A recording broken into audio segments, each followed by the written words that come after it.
Bangalore Bannerghatta national park. അവിടെയുള്ള zoological പാർക്കിലെ ചെറിയൊരു ക്യൂട്ട് വീഡിയോ ആണ് ഇത്.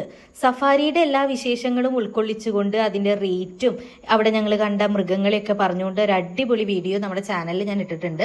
ഇത് ആ സൂവിലത്തെ ആനകളുടെ ആ സെക്ഷനിലെ ഒരു ക്യൂട്ട് വീഡിയോ ആണ്. ഇവിടെ 4-5 കുറുമ്പന്മാരാണ് ഉള്ളത്. അവരുടെ കളികൾ കണ്ടു കഴിഞ്ഞാൽ നമുക്ക് സമയം പോകുന്നത് അറിയില്ല. ഞങ്ങൾ ഒരു അരമണിക്കൂറോളം ചിലപ്പോൾ ഇവിടെ തന്നെ സ്പെൻഡ് ചെയ്തിട്ടുണ്ടായിരിക്കും. അവരുടെ ഉന്തലും തള്ളലും കെട്ടിപ്പിടിക്കലും അങ്ങനെ വളരെ ബ്യൂട്ടിഫുൾ ആയിട്ടുള്ള ഒരു വീഡിയോ ആണിത്. വെറും 100 രൂപയാണ് ഇവിടുത്തെ എൻട്രി ഫീസ് എന്ന് പറയുന്നത്. അതിനിത് തികച്ചും വേർത്താണ്. പ്രത്യേകിച്ച് ഈ വളർന്നു വരുന്ന പിള്ളേർക്കൊക്കെ മൃഗങ്ങളെയൊക്കെ ഇത്ര അടുത്ത് നല്ല രീതിയിൽ മനസ്സിലാക്കാനായിട്ട് എന്തായാലും ഇവിടെ സാധിക്കും. കടുവ, പുലി, സിംഹം, ആനകള്, അതുപോലെ തന്നെ ഹൈനേനൊക്കെ ഞാൻ എൻ്റെ ലൈഫിൽ ആദ്യമായിട്ട് ഇവിടെ വന്നിട്ടാണ് കണ്ടത്. അതൊരു അടിപൊളി സ്പോട്ട്.